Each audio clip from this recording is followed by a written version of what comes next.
आखिर कौन है बुआ? हमारे बाप के पास जो दौलत है हमारे दादा की दी हुई, उस दौलत में से अपने हिस्से को माफ करने वाली हस्ती का नाम है बुआ।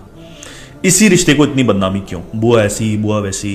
मैं ही नहीं कहता कि सारी बुआएं अच्छी होती हैं, बहुत सारी बुआएं ऐसी होती हैं जिनके होने की वजह से, जिनकी वजह से घरों में कलेश होते हैं। तो क्या सारे रिश्ते परफेक्ट होते हैं? कुछ माएँ भी तो ऐसी होती हैं ना जो अपनी औलाद को मार देती हैं, न्यूज़ में पढ़ते हो गया आप। कुछ बाप भी ऐसे होते हैं जो अपनी औलाद के साथ इंसाफ नहीं करते। फिर इस रिश्ते के साथ इतनी नाइंसाफी क्यों? आपके नाम से अगर आपका कोई दुश्मन भी उसके घर चला जाए तो पूरे मोहल्ले को पता चल जाता है कि इसके घर मेहमान आया। इस तरह से स्वागत करती है वो। आपके घर वो आए तो पता ही नहीं चलता कब आई कब चली गई। आपकी बीवी की बहन आती है तो उसका अच्छा स्वागत होता है, उसको गैरों के जैसे बर्ताव किया जाता है, जबकि उसका हक बनता है घर पे।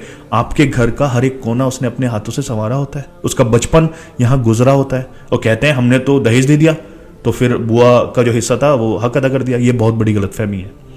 उसकी शादी में अगर खर्च होता है तो आपकी शादी में भी तो खर्च हुआ है ना, तो फिर आपने उसका हिस्सा कैसे दे दिया? उसका हक बनता है, या तो आप उसको दोगे या फिर वो माफ करेगी, वरना ऊपर जाके आपको देना पड़ेगा। एक भाई की कामयाबी बहन के पूरे गांव को पता होती है क्योंकि वो दिल से खुश होती है। एक बहन की दुआ भाई के लिए कभी रद्द नहीं होती। माँ अगर चाहे तो इस रिश्ते की इज्जत करा सकती है क्योंकि वो खुद भी एक बुआ है, उसकी बेटियां भी कभी ना कभी बुआ बनेंगी। ये रिश्ते जो खुदा ने बना दिए हैं उन रिश्तों की कदर करनी चाहिए क्योंकि ये सच है, अगर किसी भी रिश्ते के साथ हम नाइंसाफी करेंगे तो उसका जवाब हमें देना है। आखिर कौन है बुआ? हमारे बाप के पास जो दौलत है हमारे